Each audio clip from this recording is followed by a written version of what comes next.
Hey, this is Brendan. Hey, it's Carol. And I'm Marianne, and we are the hosts of the Kiln Sitters. As the end of the year approaches, we're reaching out to ask you to donate to the Brickyard Network. You can help this show by supporting the Art to Brave Foundation with your donation.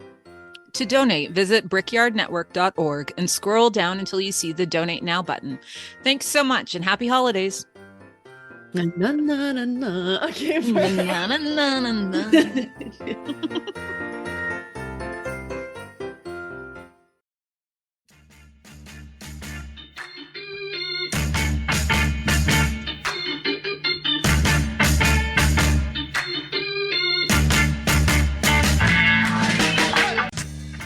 Welcome to the Tales of a Red Clay Rambler podcast, featuring interviews with culture makers from around the world.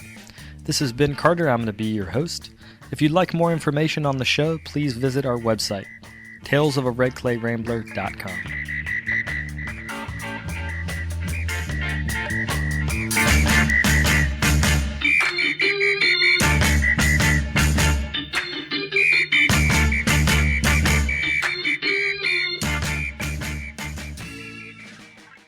Welcome back to episode 444 of the podcast. Thank you all for tuning in. Today on the show, I'm talking with San Diego-based potter Sam Lopez. He makes porcelain pots that are decorated with blue and white patterns that melt and blur in the kiln in a beautiful mixture of surface and form. In our interview, we talk about his family ties to craft, finding his path in ceramics, and the joys of parenthood. To see examples of his work, you can visit slopstudios.com. Also wanted to mention, because it's holiday season, I have a special offer for my podcast listeners to celebrate my daughter Zosha's first birthday, which is coming up on December the 22nd. I'm offering $22 off any order at carterpottery.com. Use the offer code HOLIDAY22 at checkout to receive that discount. And if you're looking for a podcast-related gift, you can go to talesofaredclayrambler.com, where you can find our 10th anniversary t-shirts, posters, and water bottles. As always, thanks for listening, happy holidays, and let's get on with the show.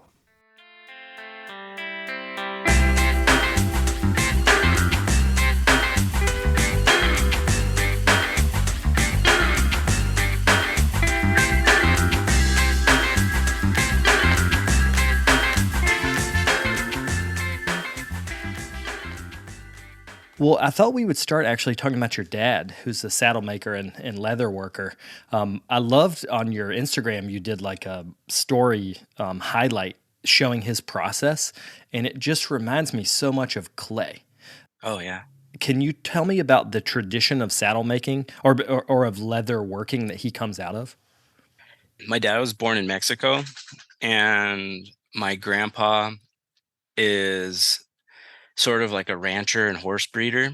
And so he was born in Chihuahua, and he came here when he was a baby. But all my grandpa's friends and just everybody that we had associated ever since I was a little kid, like my grandpa has a big arena in his backyard, but we'd have these real giant parties for Easter, like 500 people parties, and like butcher a cow, butcher a pig, butcher a goat, and like really go crazy and have like mariachi bands all day long. But all his friends, like my grandpa breeds Andalusians, and all his friends have Andalusians, and they like fancy saddles, and they like to dance their horses. It's really cool, but the saddles end up being like this like really embellished ornament on the horse. So when you come to these places, you'll see like all the saddle work just has like a tremendous amount of hand tooling on them, and they kind of pride themselves with being able, like they're collecting this art piece essentially. And my dad, he started doing leather, he was pretty young, I think like 12 or 13, if I remember right. But he walked into a saddle maker's shop and was just like, hey, teach me. And the guy said no. So he kind of went the route of like sweeping the shop for the guy and just hanging around so much until someone said, okay, here, I'll show you something. That was like the start of it for him.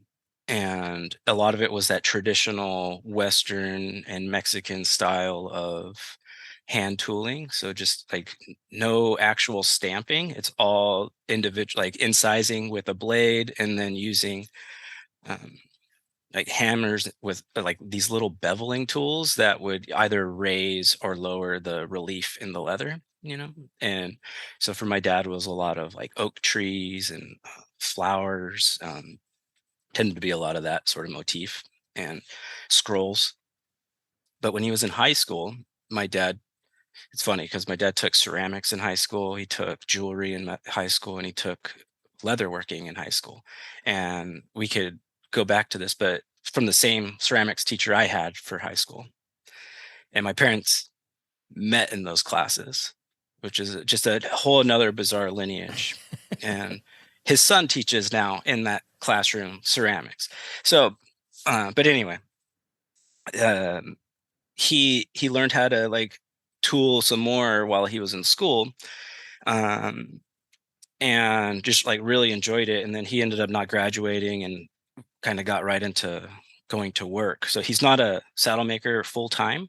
He's a breeder. He breeds cattle. So I grew up, this little town I grew up, it used to be all dairies. Now it's kind of uh, been a lot of construction has come through. So it's just a lot of track homes now. But growing up, it was a lot of dairies. But anyway, he left to start working, and the instructor gave him a whole set of tools to kind of start out. And then he spent some time training with some actual saddle makers that did production. And that was where it really cut his teeth with tooling and stamping and kind of establishing a voice, if you will, with leather. Um, and he's been doing it ever since. I mean, now it's probably close to 50 years that he's been doing it. And I feel like extremely lucky to have been brought up, because the shop was at our house, in like our patio was his whole shop. It was all outdoor, um, and just really, really cool, because it's a slow, super methodic process that takes lots of time. Like a hand tooled saddle takes a long time, and they're fitted per the customer. So based on the size of someone's butt, and how comfortable they want it to be. But they're so cool. I mean, he's made so many over the years that I got to like just participate in. I feel super lucky to have that. But yeah, that I only have a couple photos on Instagram. I tried making him an Instagram, and I was teaching in their area for a little bit. So I was going over to the house, taking photos and uploading them. But like now that I'm based in San Diego completely, I don't get around as much. But his work is like just so beautiful, and I feel like it's this part of American history that's sort of disappearing. Sometimes I feel guilty that I'm not doing it because I have the skill set, but I just happen to fall into ceramics and like that more, I guess, or not more, but just I connected with it a lot. I grew up around saddlebred, so I'm really familiar with all of what you're talking about. Although that's English saddle style, so there's very little hand tooling. So when I see your dad's work, I'm like, man, how much hours of touch. Like when I'm watching him work, like the ability for him to hit the punch or the wedge, but not hit it too hard. But Yeah, it's steel on steel. I mean, that's the thing that's amazing. Is like he has that touch that is just so different than clay, and I'm just mashing clay. It's like I really admire his sense of touch. oh gosh, yeah. What's great about it too, like I said, he doesn't have any like classic art training. I know he was like really excited when I went to art school, because he's like, man, how cool that you get to go and just dedicate some time to this. He wish he had it. Him and I just always like really got along. And I'm the youngest of six, so like all of my brothers have experience doing ceramics because we all went to the same high school, but I was the only one that continued on. But him and I just like always link, like we think very similarly. Being able to just have a deliberate strike, and I think that like still is something I think about with mark making or anything that I do with ceramics is if you hesitate, you can't. Like with leather, the unique thing about leather is it's you have to wet it to stamp into it. And as soon as you make a mark, whether it's a stamp, a scratch, or anything, it's permanent. Like there's no erasing. And, there's been times where my dad had a whole side of a saddle, like a whole skirt, just completely tooled, like a week of work just in this one side. And then he would scratch it or do something. And then I would hear him, like get really upset. But then he would start over and do a whole new side. Because that's like his mentality was like, he wants this like very distinct element of touch and handmade to be presented in the work, but he doesn't like when a stitch is off. Like sometimes it's in the stitching after all the tooling's done, and then he has like crooked stitches, and then that throws the whole thing off for him.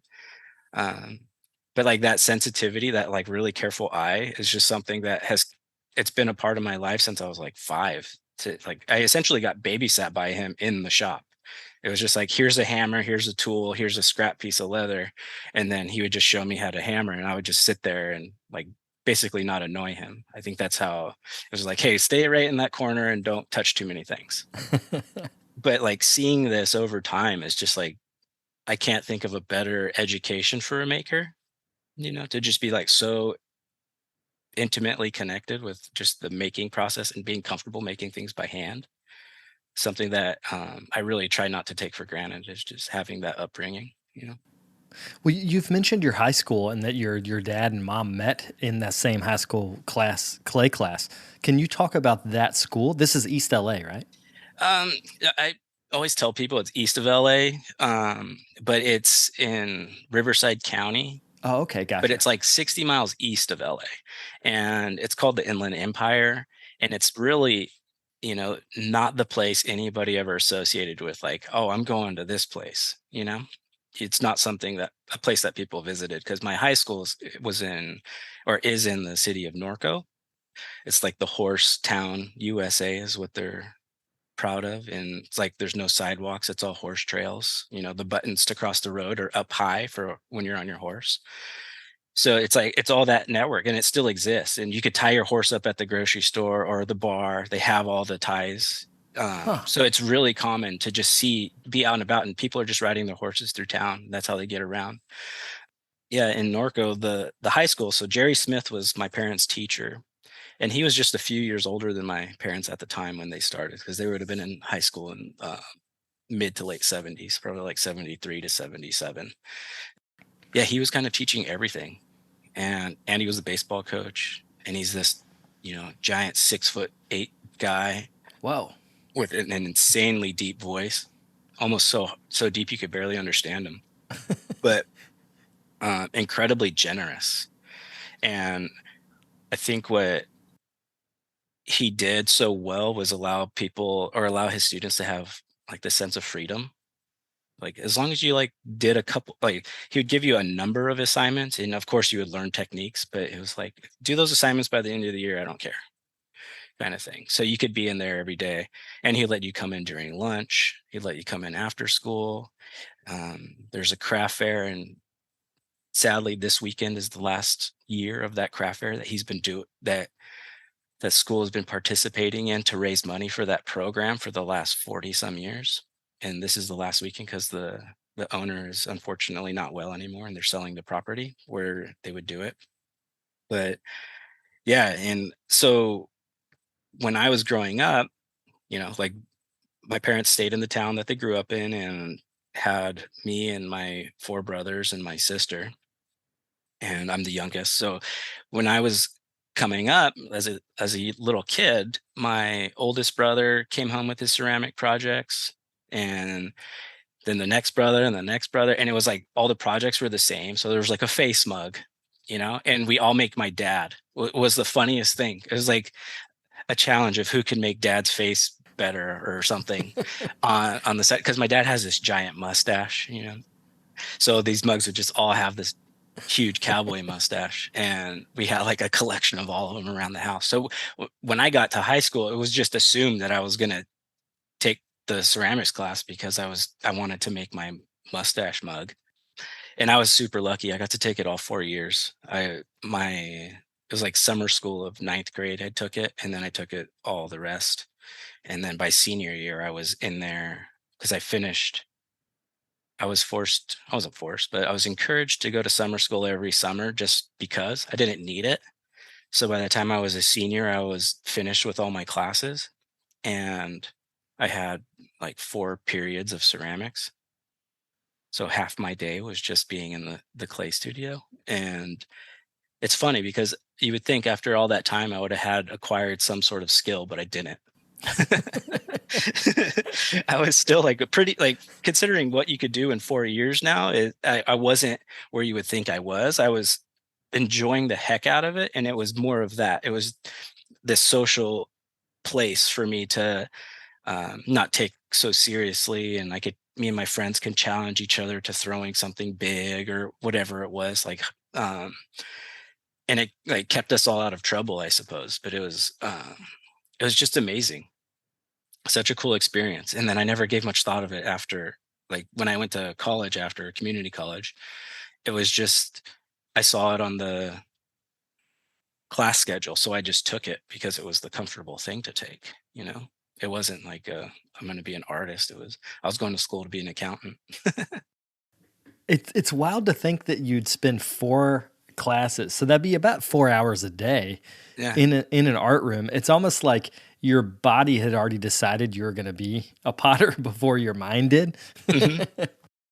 They encouraged me to like go participate at the craft fair. I always went for extra credit, you know, and it was fun showing people like, oh, this is what we made. And we didn't keep any. I kept very little because we sold it at the craft fair, and that's what we used to raise money to buy clay because the school didn't have a big budget. So we'd buy clay.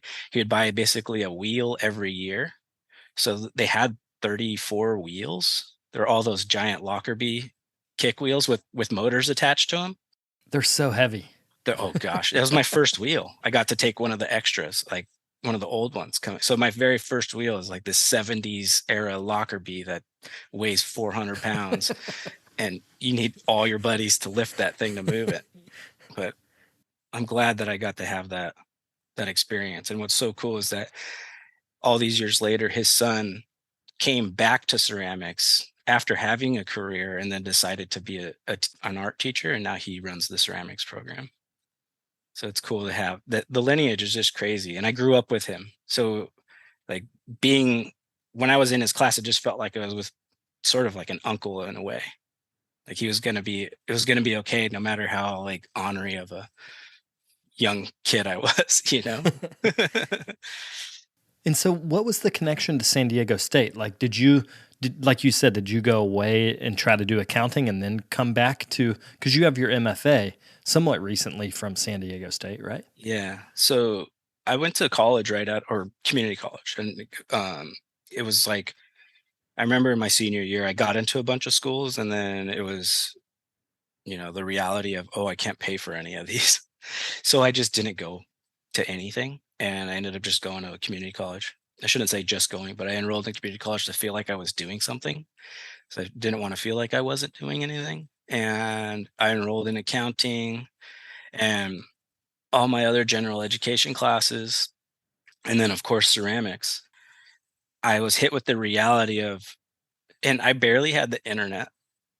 So we had like a family computer that we got so that we could use it like this. So I was like just getting the internet and understanding how to use my computer, dealing with all those issues.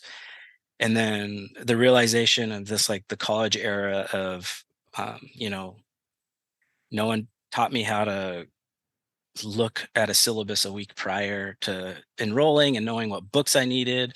So I was like trying to order books from my classes after the first day. And it was going to, back then, you know, you didn't get your books in 2 days. And then I couldn't afford to buy brand new books.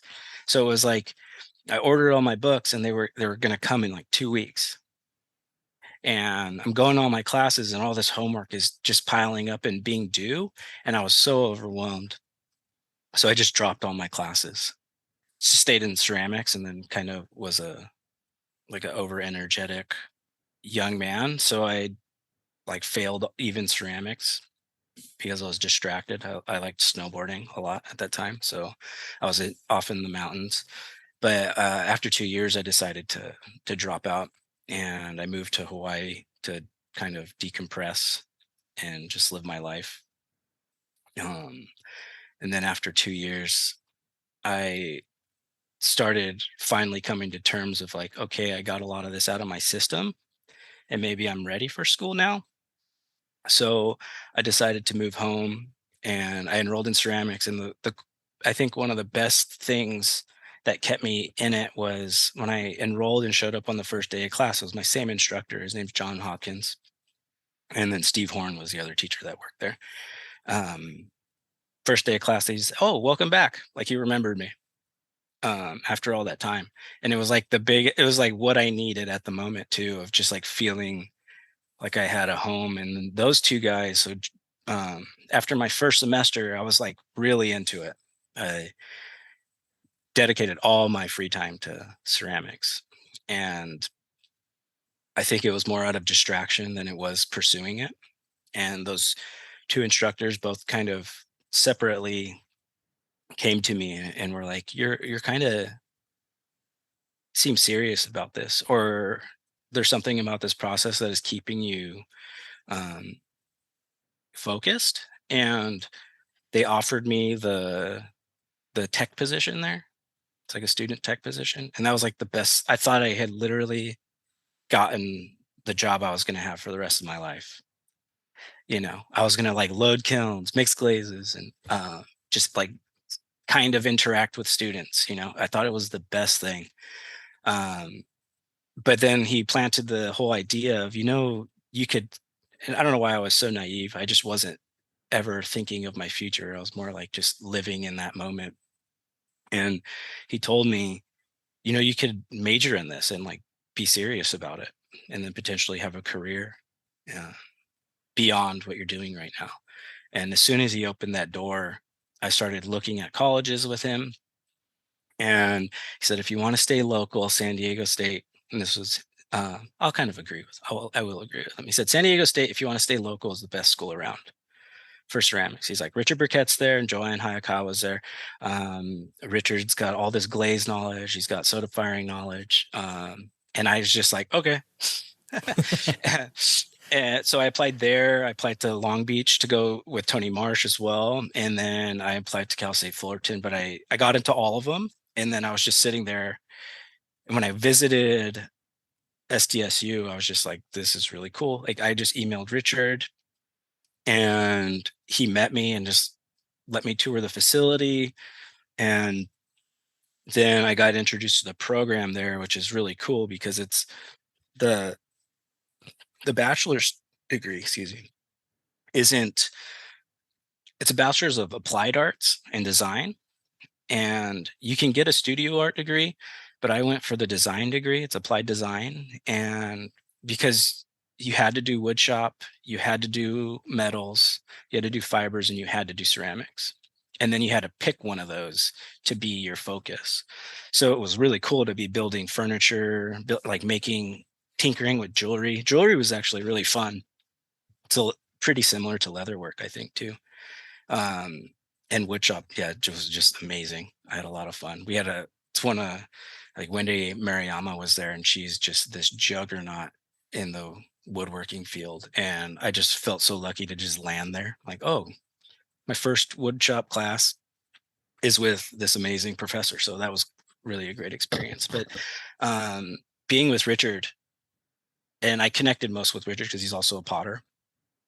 I'll go back to the RCC thing, but when those two teachers, because I was the most awful student, and the student that would have probably annoyed me now, but and it really does, like knowing that I was there makes me really careful to empathize with the students I have now and like what's going on with their lives outside of the classroom.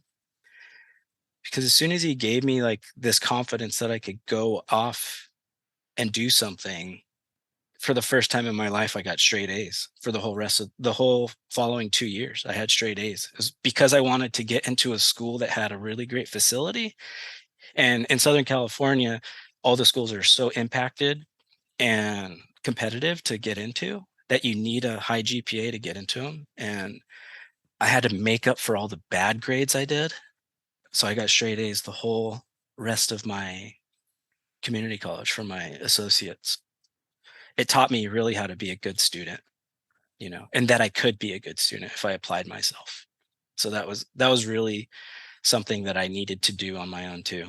Uh, but when I got to SDSU, being with Richard was really cool. And like it was the same thing.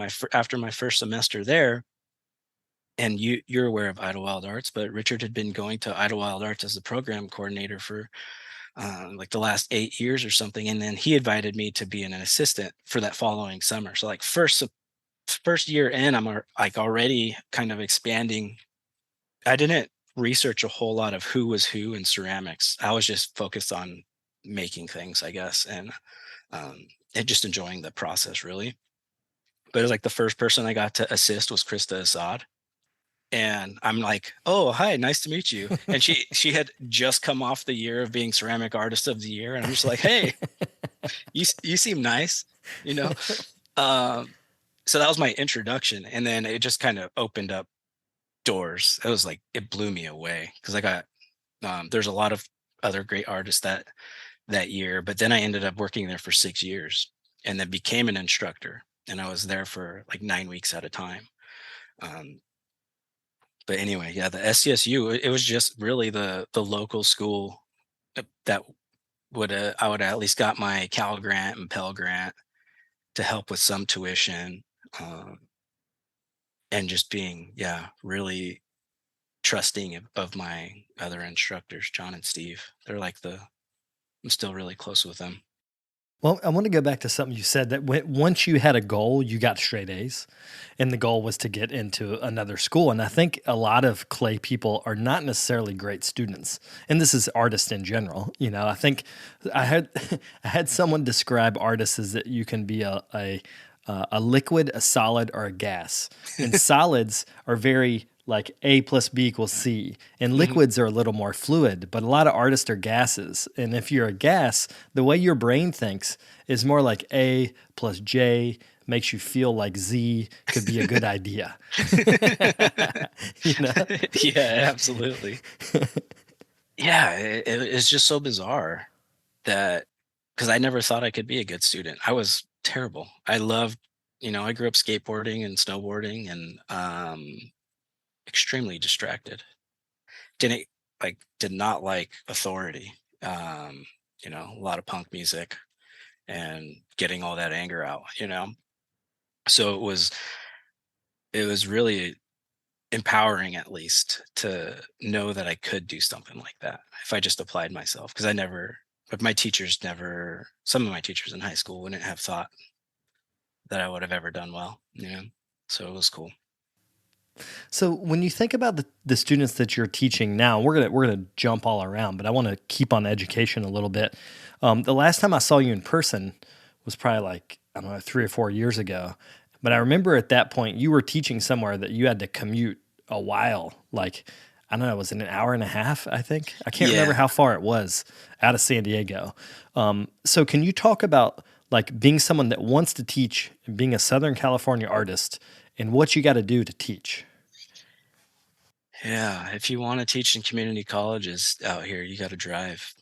I was so lucky. So John John Hopkins, Steve Horn, they were the professors at Riverside City College. That's where I went. When I was in graduate school, one of them had gotten sick, or actually both of them gotten sick. Uh, they both had cancer diagnoses and had to like back off their teaching load. And it was like in a matter of weeks, they needed an instructor. So my thesis year, like the worst time ever to take on more responsibility, they asked me if I would teach one night class.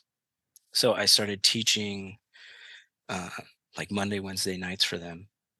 And it was, I loved it. And I thought it was, again, this like moment where like you appreciate your mentor so much because they felt confident in my skill set that I could work alongside them. And that was just something that really made me feel good, leaving graduate school. But then I ended up teaching there for 5 years. And then I ended my time there I did 1 year full time. And that was just as pandemic was going on. So it was not the best, but Yeah, it was 100 miles each direction. What I ended up doing is my whole philosophy on teaching is if you have the ability to, like your time is the most valuable asset you can give your students. And like if you just sit down with them and have even like a 5-minute conversation, it means a lot. And since traffic was so bad during class time, I left and got to school like 4 hours early. And that school didn't have an open studio structure. There was no outside class time to ever make. So the projects were designed so that you can make during the 3 hours, and that's it. So like you couldn't have this really um, like expansive project going on because you just would never finish them. So it tended to be like pretty basic in terms of technique, um, but it allowed me to open the studio for 3 extra hours for the students twice a week. So 6 hours they got extra time, and it was huge because that's when like most of the relationship development happened, was outside the structure of class, where they can, they don't have everybody's eyes on them when they come ask a question. And then I'm working alongside them. I'm not there to lecture. I'm there to like, and I was trying to be, at least, and I'm still trying to be like a working artist. So I'm like showing up to class with 50 pots, like making in my studio, in my garage, transporting them all um, to that studio, putting them out all on the demonstration table, and just like working and trying to hustle in that 3 hours before class starts, and then move them all out of the way so that I can give my students their time. So that it was just really cool to see how them witnessing me work also was important, and then like that time with them was really important. And I've really felt so connected to that school because it did so much for me that I wanted to be there forever.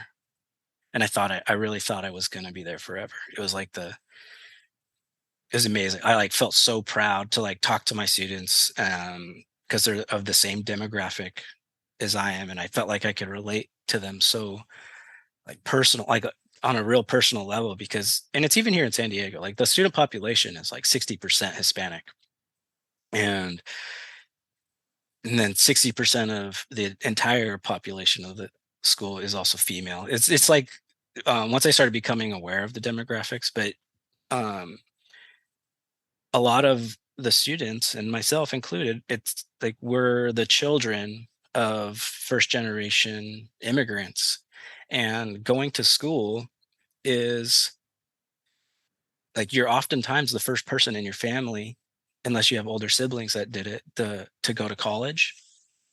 So I started more and more thinking about what that what the impact an instructor has on their students, and how delicate you have to approach what you say to them and how you tell them to pursue a future, especially in the arts, since it can be like really expensive to go to schools.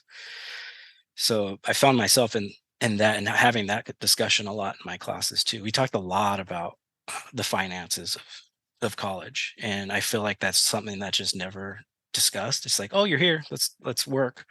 um, and I think initially when I started working there, or when I started teaching, I didn't think much of it because I was like trying to, I don't know if it's like the ego of a freshly graduated, uh, like I just got my MFA. And I don't know if it was like that ego that like everybody's an artist and we're having those discussions. And just as long as a student like goes to a good school or does good work, then it's a good reflection on myself. And I had to like snap out of that because I was understanding, or just coming to the realization that I'm not doing them any good if that's all I'm telling them, is that, do good work here so you could do good work somewhere else. And so a lot of it had become like mentorship in terms of like, okay, let's talk about how we can like make a living or do this in maybe alternative education sources like the craft schools, and just like understand what they wanted to. And that's something I'm still learning with, because I'm still, I don't know, I've only been teaching like 6 or 7 years. So it's not like I have any sort of expertise on teaching, but it's something I still think a lot about and try to be careful with, because I don't want to put, and I think maybe like your generation and my generation as well, were of the age where school and college was pushed on us to make us feel like, okay, you're a productive person in society, you went and got your degree, but we never really talked about the cost of that and what the financial ramifications were.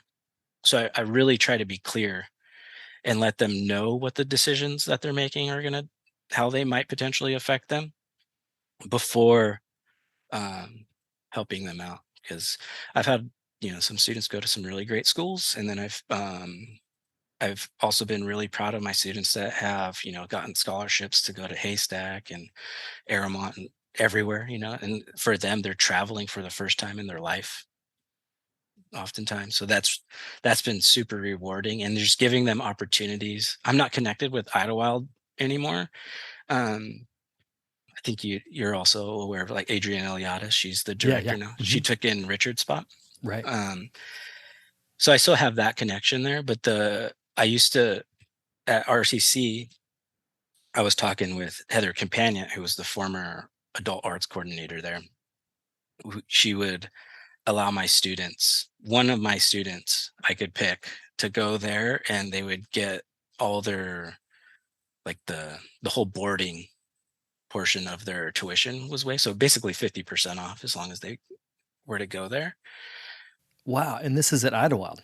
And because they don't have a scholarship set up like how Aramont and like all the other craft schools are so tuned in to trying to bring in like college students and just anybody that's of diverse, any sort of like diverse backgrounds, to try to get them into that thing, because oftentimes the people that could afford to go to these places are of means. So I thought it was the best. Like I was sending a student every year to go there, and it was fun because we would try to figure out ways like, okay, we're going to have a student sale in the spring. How much stuff do you got to make?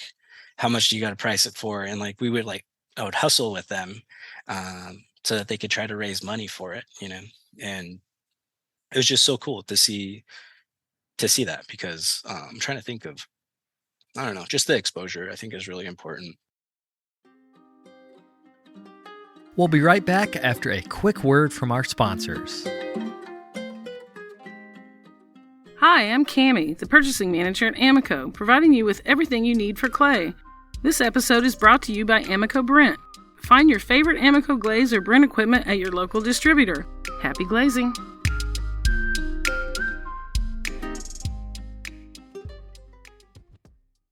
But I did want to switch a little bit off of education and talk about your aesthetic, because the work that I know of yours is the blue and white work. And one of the things that I love is that you have this density of pattern.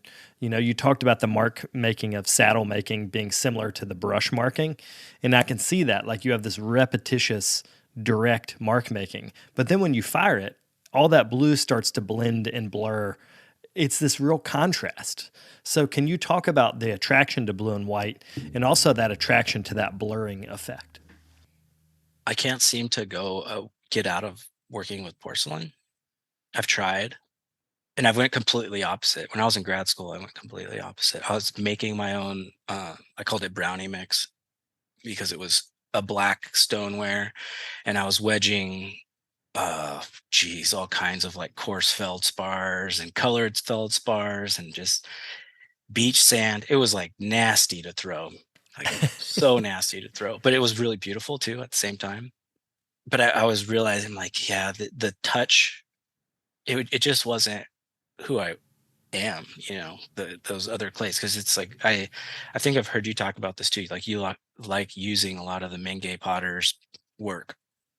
And it's like, for me, like Linda Christensen's pots are like the most beautiful things ever. And I wish I could touch clay like that, because to me, it's like so deliberate and so of herself. That's what I just appreciate it so much, but I know I can't do it. And my tendencies when throwing are to be like very precise and mechanical. And it's a touch that I just can't get rid of. So I have it. And so that's like the aesthetics of form. I like really tight, precise forms. Um, there's like a grounding to it that I really appreciate. And then with the blue and white, it's so hard to not be like draw connections to like the Eastern work. And I'm being more conscious of it now if that's how I want to present myself as like a blue and white porcelain potter who's like in America and Mexican. Like there's so many things that like kind of don't make sense on paper, but it's really what I'm attracted to. And then like with the cobalt and that glaze, I think what I'm getting from the effect of the glaze is that spontaneous sense of touch that I can't do with my hands, but I could do it with the glaze. So I really like being able to decorate a pot, and it's like I don't do really like intricate decorations. I just do it's a lot of banding, a lot of polka dots, a lot of just repetition. Uh, and then I love that the glaze has the chance to just do its thing and manipulate all that surface. And it's sort of like I have access to a soda kiln, but I would imagine a really similar thinking that a lot of soda fire potters or all atmospheric potters have is this sense of letting go and letting the work develop while in the kiln.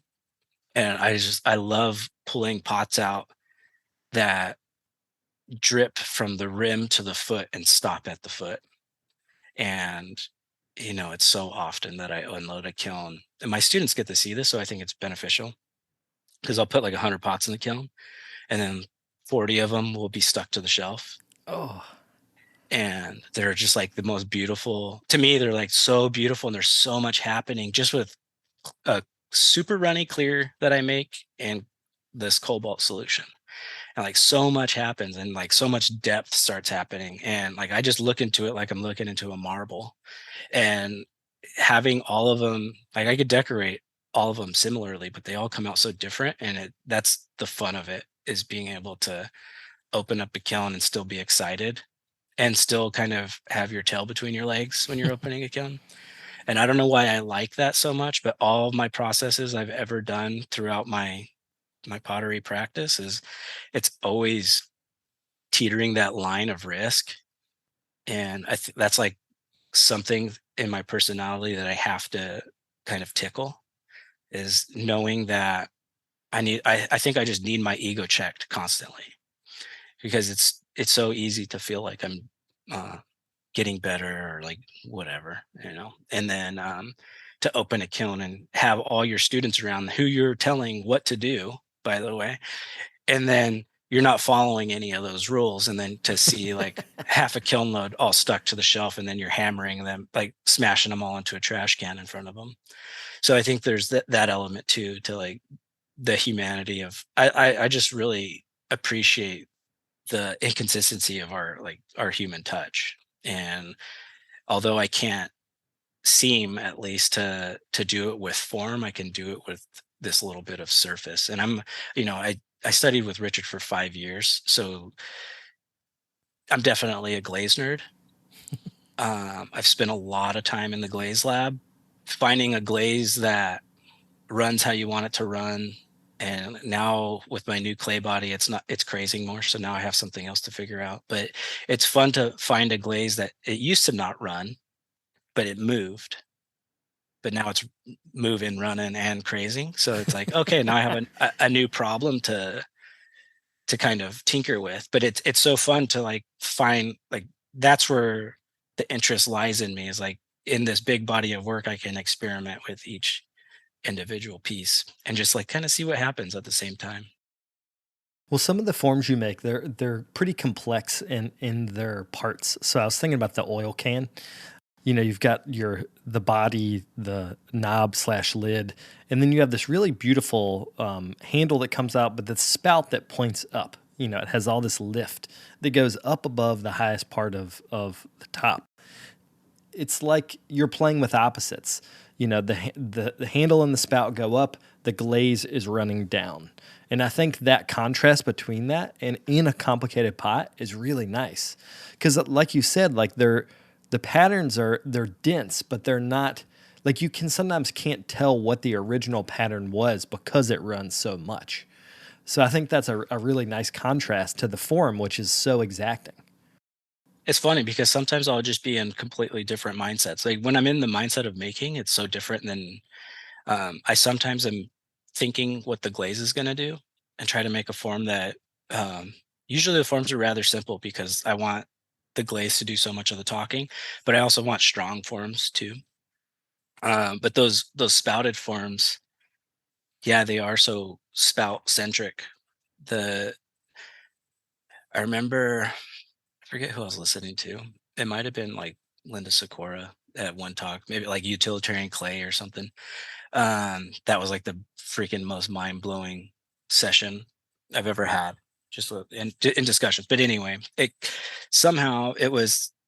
I think she mentioned she gave herself an assignment of just making teapots, and all of them had to be different, but they all had to be 3 pounds. And or what was really great is that I saw someone who I was just like completely idolizing and had on a pedestal, and the impetus for an idea was like giving yourself an assignment to concentrate on one thing. So I did that with spouts. I was like, I just want to make pouring objects, and then I want the spouts to do all the talking. It turned into ewers, it turned into teapots, it turned into coffee pots, and now these like little oil pots that I make. Um, it's just something that I really enjoyed. It like it just speaks to pouring. Like it has one purpose right now, and it's to pour something out of this really delicate spout. And a lot of that idea though for the form came from watching chef shows, and they drizzle olive oil over pizza out of these really beautiful copper pots, and I saw one of those. I was like, oh my gosh, like it serves such a specific purpose and it does it so well. And I was like, I wonder how that translates to clay, trying to make my surfaces work for it. But yeah, there's like so much to how just the posture of those pots versus what's happening on the surface of those pots. I was at that same Linda Sikora talk, and it was wild I was looking around the audience at one point, and it was Yeah. basically like all of our generation of potters wrapped in awe of what she was saying. Like, I wish we could have recorded that. Oh, I know. I think that was a turning point moment for many people. Oh gosh. Yeah, looking around though, it was like if you Google MFA programs to go to for ceramics, every instructor was in there listening to her. And like I just shut up and listened. Um, and just had like my mind blown for hours. It's like I went to utilitarian clay to look at all these amazing potters that were demonstrating, and I never left her room. I stayed in her room the whole time, and like front row at my notebook, just being quiet. And what I thought was so impactful and just speaks to her in general, just as an instructor, it's like how aware she is. After everything was done, she walked up to me and just said, "Thank you for being here." And it was just like, I like you even more now. Uh, but it was huge. Yeah, I wish we could have recorded. Just hit record and just kept that. That definitely needed to be archived. Well, I wanted to think and talk about making a living as a potter in Southern California, because I saw that you recently had a show in Beverly Hills, like it was a part of the craft fair that's there, or art fair that's there. And it just made me think about how, like, the difference between Riverside County and Beverly Hills is huge in terms of the demographic who's buying the pots. But your pots are your pots, So like whether you're selling them in San Diego or back home at something, or in Riverside to students, or like you're making the same work, but there's all these very different markets. So can you describe kind of the way that, or the way you think about that as someone making a living? I'll say I'm experimenting right now. We could put making a living in quotes. I'm trying to find markets, and I dedicated this year to specifically being in person and trying to understand who responds to the work. And I did this because I decided in 2021 I'm not working with any galleries anymore, which is really difficult because I have a really great relationship with some of the owners, and it's just like I, especially as I became a father, and I was understanding like what my time in the studio was becoming, or how I was translating that to the dollar. And it was really hard.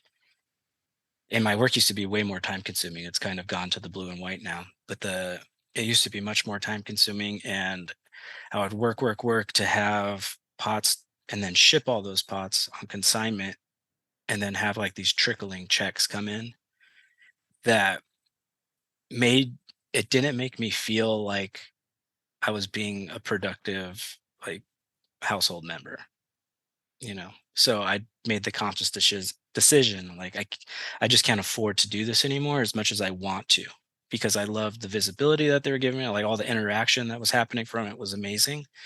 It wasn't putting food on the table.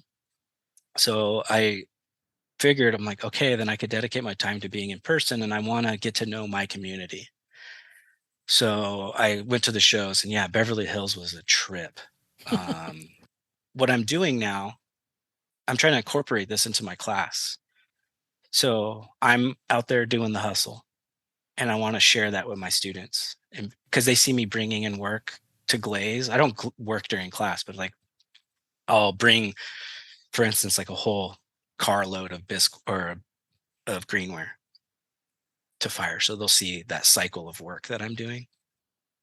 And then they'll know when my shows are coming up. And then like I'm going out there all by myself, sitting at the table all by myself, taking it all down, and learning. And then we have the discussion on the following class and be like, this was what happened. And like, this is the type of people, or the type of discussions that we were having, or I was having with customers. So I find it like really educationally purposeful, but it's also educational for me because I'm just learning who is out there interested in buying handmade pots that are kind of on the high end. Because I've retained gallery prices, and I'm kind of coming to the conclusion that I might not be able to do that if I want to sustain this model. Um, because I think so much about like Southern California doesn't really have, like other parts of the country, this knowledge within the community of what like handmade things cost and how they might look. So what's been really interesting to understand is that like some of the discussions I was having with people, that they were some of them, besides Beverly Hills, that's all handmade. Everybody goes into there knowing that. But like here in San Diego, I did a makers market, and then I did Renegade Craft in LA, and people thought I was I was a representative of a dinnerware company because all the pots were uniform. So that was really interesting. Of They weren't responding to the work because they thought it was all too uniform. Whereas if I would have gone there with like 50 different glazes and like nothing matching, I would have probably done okay, you know. So that's a note that really this thing where it's kind of masochistic, where I want to um, sort of torture myself and see, like, put myself through, and I'm just experimenting. I'm not going into this whole show season thinking that I'm going to make a whole bunch of money, but I'm trying to find who responds to the work is all. But it's been definitely educational. I think we have a lot of work to do in Southern California if we want people to support like well-made handmade stuff. So it's just mostly education. But it's hard to educate the public. Like general public is really difficult to educate, and maybe that's something like the pottery throwdown is doing really well with, is educating the general public. But oftentimes, like too, like I'm sure you've had discussions like this with customers too, who just aren't aware of, like, some of these people are going to buy like a $10,000 painting at Beverly Hills. You know, like my neighbor sold paintings for $35,000. Wow. and I'm over there with like my dinnerware. But still having people question, like, oh, this mug costs this much. Why? Just for one? And then like backpedaling and like, okay, let's have this conversation. It's been a really interesting learning curve that's humbling and I think necessary. But I want to keep doing it at the same time, which is kind of terrible because it's not like it's profitable, and it takes a lot of time away from my family to, so it makes me think like, so making a living as a potter in Southern California is really making me reevaluate what I want to make and how I want to make it. I'm understanding like the way my wife and my schedule work is I'm with our daughter all day. She gets home, we make dinner, hopefully have dinner together, and then I have to work. And I would much rather hang out with my wife and daughter. Like because our time is so, like, especially this time she's not even 2, it's like this time is so precious to be together as a unit. And I want to do that so badly. So I have to be deliberate with, okay, if whatever I go down to the studio has to be worth it for this family. And I can't be selfish and just sit down there and tinker because I want to tinker. Um, so it's making me reevaluate to like maybe expand and like dial the work back a little bit to where it might and I think um like maybe it can be more relatable to a broader audience and not just like this educated collector's audience, you know so and I don't have any sort of negative feelings about that because my perspective has switched to being I have just as much uh, just as much joy to sustain a life in ceramics over the products that I tend to make. Like for me, it's more of like being involved in the clay community and sharing it with others than being so caught up in what and why I make certain decisions in the studio. You mentioned that you want to spend time with your daughter and wife at night, and I thought we would wrap this interview up talking about parenthood.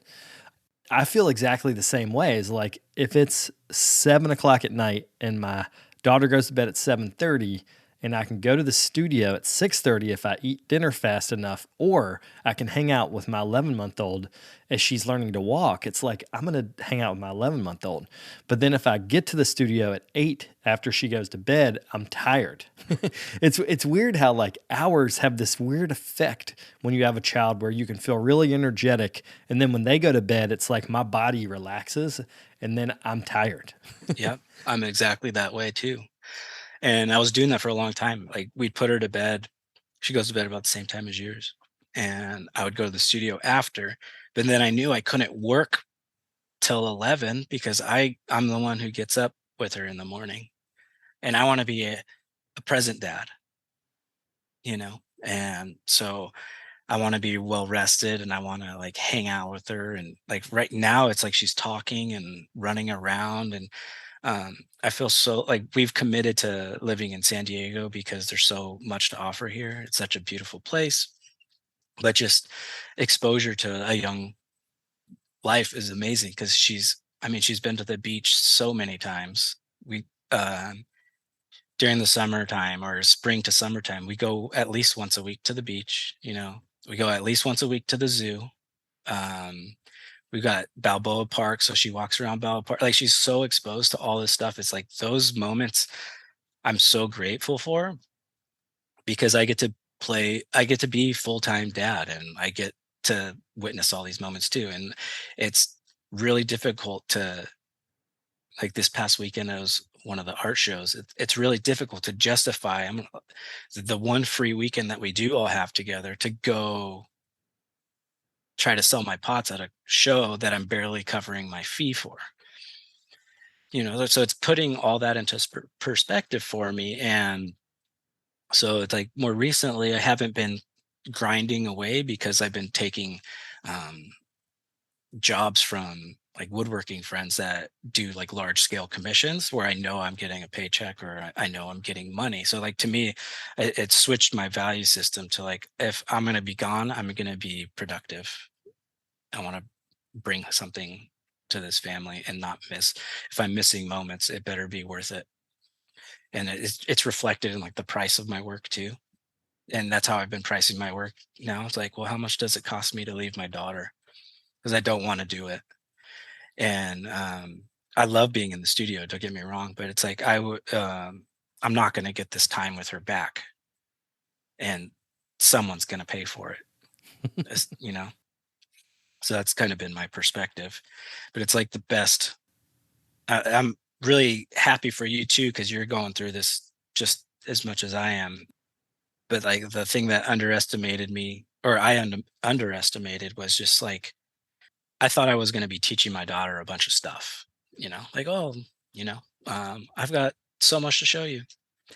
But like witnessing discovery, pure discovery, it's like watching magic. I don't know how to describe it. It's like the best thing in the world. And I don't want to miss it. And my wife is the same way. It's like, we just don't want to miss these times. And I don't know, it's kind of like hard to put into words. I'm right there with you, man. This week, my daughter started pointing at things she wants, and it is the first communication that we can understand what she means beyond like body language, other types of body language, because she doesn't talk yet. So, as simple as I want more Cheerios, so I'm going to point at the Cheerios. I almost laughed out loud the first time she did it because I was like, "Whoa, you did it! You learned this." Yeah, I texted my wife like all excited. It was funny. As this happened a couple weeks ago, and it's going to happen for you, and you're going to lose your mind. I was just sitting down on the couch. My daughter walked up to me, reached up for a hug, and kissed me. And like she's just learning what a kiss is, like to learn how to pucker up and like intentionally kiss. But it was the first time like she acknowledged that she wanted that from me. Oh, yeah, yeah. And it was like my heart exploded. I didn't know what to do. And so I'm like texting my wife, and she's like, oh my gosh, like I can't believe that happened. But yeah, like all this stuff, it's just so cool. I don't know. Like I'm the youngest of my family, so I didn't have like any baby experience. So it's I'm getting it all right now, and I'm just like absolutely loving every second of it. It's so fun. Well, to wrap up, can you leave your social media and website so people can get in touch if they want to? Yeah, social media is Slop Studios. It's on Instagram. I'm basically only active on Instagram of all the social media sites, but I do have a TikTok, just don't do it. And then my website, slopstudios.com. And all that is an abbreviation of Sam Lopez, because I tried Googling it once and it didn't go well. Yeah. Well, it's memorable. Slop is good. It's memorable.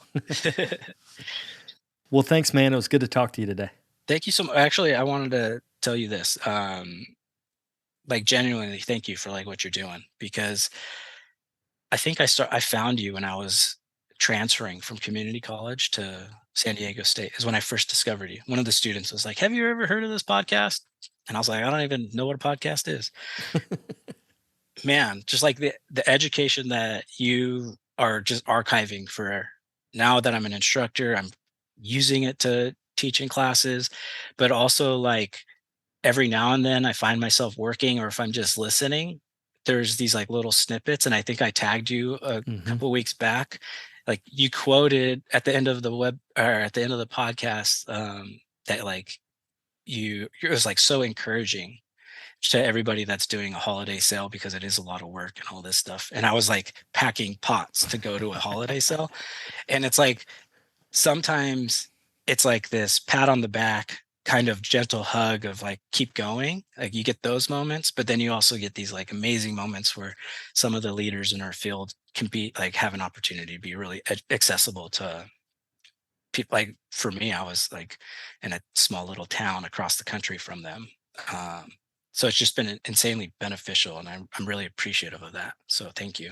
Oh man, you're definitely welcome. And I appreciate that you reach out and tell me what's impactful, because when we talk on Instagram, it's helpful for me to know that specific people are listening, because I see download numbers, but I don't it doesn't feel human.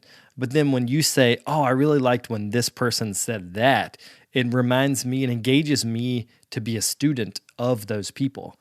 Because really, when I'm interviewing people, I'm just trying to ask them questions and not sound stupid. Well, you come across awesome, so it's great. You're doing good.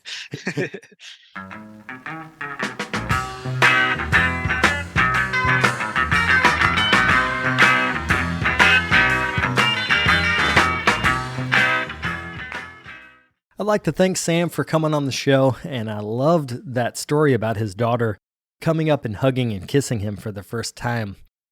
My daughter is right at that point where she can almost walk, so I'm really looking forward to her coming over and giving me a hug and a kiss sometime, hopefully in the next month or so. I'm probably going to regret saying that as she's running around the house, smashing everything in like 2 months, but in the next month, her walking is very exciting. Before we go, I wanted to thank today's sponsors. That's Amico Brent and the Archie Bray Foundation. We're having a year-end fund drive to support the Archie Bray, and if you make a tax-deductible donation at brickyardnetwork.org, you'll be helping this show as well as the other ceramic podcasts that are on the network. Again, the website for that is brickyardnetwork.org. Just scroll down until you see the Donate Now button. I'll be back next week with another episode. Thank you all for tuning in. If you'd like more information on the artists on the show, or if you'd like more information about the workshops and events that I'll be having in the next couple months, you can follow me on Twitter, Instagram, and Facebook under Carter Pottery.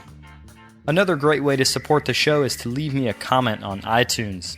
To do that, search Tales of a Red Clay Rambler under iTunes Podcasts, and you'll find a page that's linked to our show. Thank you guys for the support.